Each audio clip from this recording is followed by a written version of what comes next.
Right, now I want to move on to Dawn Whittaker, who I've known for many, many years when she was a young girl, and really proud and privileged to call Dawn a friend. Always talks truth to power. So without any further ado, really, Dawn, inclusive leadership from the world of Dawn Whittaker. Thank you, Jactar, and hope you can all hear me. So when thinking about the title as posed by friends and colleagues at AFSA, I realised with 10 minutes I needed to focus because I could literally stand on a soapbox and yabber on about this forever. So I'm not. I'm going to be very focused, very short, and hopefully catch you up on your time scale a little bit. I'm going to focus in on an inclusive culture post-COVID, both inside and out, both for our workforce and the people we serve. And I'm going to focus in specifically on neurodiversity. So we all know some factors that are associated with our current situation and the national pandemic. We all know about the concerns around mental health and well-being, both of those we serve and our own staff. And vulnerability should be considered as a wider definition than the narrow scope that we sometimes consider from a fire perspective. And certainly I think NFCC and Fire and Rescue Services are getting better at this and not focusing in on the most obvious definitions of vulnerability. And Phil alluded to some of those things. And I'm going to focus in a minute on vulnerability from a wider perspective. The other thing I want to just emphasise as I move on to my next slide is about valuing difference. Because you cannot be an inclusive leader if you genuinely do not do this. And we need to think about the context that COVID has created. There has been a mood shift, a societal shift in tolerance. And Jactar alluded to some of that in terms of the anti-vaxxers. We've seen, all lives matter, etc., Black Lives Matter, all of that contention that was drawn about. And it shouldn't be contentious. We should be able, societally, to value difference. Otherwise, we will not achieve that difference. So when I talk about neurodiversity, what am I talking about? So it's an umbrella term. It's not been around for that long. Lots of you will be familiar with some of the conditions that it acts as an umbrella to. But effectively, the term neurodiversity was born out of the autistic syndrome awareness, but it was captured as a broader term to ensure that even those on a spectrum, and you'll hear me refer to the spectrum more than one occasion, have some inclusivity. I would say that with lots of other sectors of society, even within a defined if you like, spectrum, there can be quite a lot of contention and lack of inclusivity. And we've seen some of that in the LGBTI networks and groups. But this is also true of neurodiversity. But the key thing to understand, and that slide's a handy little slide, so I'd advocate, you photo that if you've got an iPad now, or we'll obviously send the slides. Because explaining that it's thinking styles, the head is a really strong symbol there. And you'll notice, colleagues and friends, that it doesn't point to what I would call clinical impacts. So when somebody has had an accident and has had some interruption to their brain patterns, that's not included in the term neurodiversity. Neither are some of the more clinical conditions. Bipolarism generally are not included within the umbrella of neurodiversity, because this is about normal people that just think differently and have their own superpowers. So a couple of key issues, because you can look up some research around neurodiversity for yourselves. So accessibility is a key issue for those on the spectrum, and virtual certainly has its limitations. Don't jump to generalizations and assumptions, because the spectrum is very, very, very broad.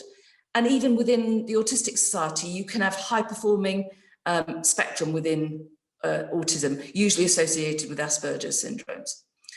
So that's really important. Remember that everybody is a unique person.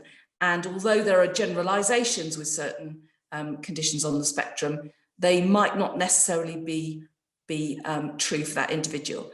And the best way to find out is to talk to that person. There will also be a loss of normal patterns and consistency. And I've particularly seen that, and I'm sure some of you may have as well, with homeschooling, not being able to see friends, not having the normal routine to the day. And that can be quite disruptive, particularly to those who are at the higher end of the spectrum. So think about that in terms of the people we serve and also the people working alongside us, because the normal patterns of behaviour that they would follow if they regularly go to the local shop to get their newspaper of a morning, and then they regularly follow a pattern which helps them with their day, those will all be disrupted. And actually, the important thing is for them, they may have had to change how things work for them. So don't assume that something that worked before is going to work now, because it may have changed. There will be litigation. Jack Dower alluded to it. There's been quite a lot anyway. So just to share with you, in East Sussex, the last 3 tribunals that were dealt with before I became Chief Officer were all associated with neurodiverse conditions. That demonstrates that as a sector, we have not got on top of this. And for those that have not come across the Business Disability Forum, the BDF, I would advocate you do have a look at their website. You can join, you can become a member, and their toolkits are very useful. There are lots of other companies out there. I better do a BBC, health warning there. I'm not advertising them particularly. I'm just saying that they are already utilised in the sector. The other important point I'd like to just make in terms of the post-COVID impact on both staff and the people we serve that may have a neurodiverse condition is their own esteem will be wavered by this. We've all been affected, haven't we? Everybody's been affected, but just give a moment's consideration to those that are dealing with a condition on top of all of the normal disruption that we've seen. I wanted to just bring to your attention, and some of you will already know this, that NFCC are working on a series of equality access statements. And these are really, they're documents, they're not the guidance that, in a sense, they're more a business case or a thinking paper on what issues may relate to other sectors of a society other than outside the protected characteristics. So the first one that came out was LGBTI. The second one that came out was neurodiversity. And I partly authored that one. And the third one that was just published yesterday was access to service and employment for Black people, both staff and those we serve. There are others to come and to follow. So I just encourage you, if you haven't had a chance to look at that link, to have a look. The consultation's closed on this one now, the next one's just opened, but you can still access the document there and have a look at it. And hopefully it will give you some food for thought. The intention with this is that all of these equality access statements will go to the NFCC Equalities Hub, the EDI Hub, and underneath them will be developed, if you like, best practice, guidance, policy documents that all fire and rescues services can tap into, and that we can work with partners on developing these even further, and our own staff, of course, so that it saves everybody, running around the same treadmill.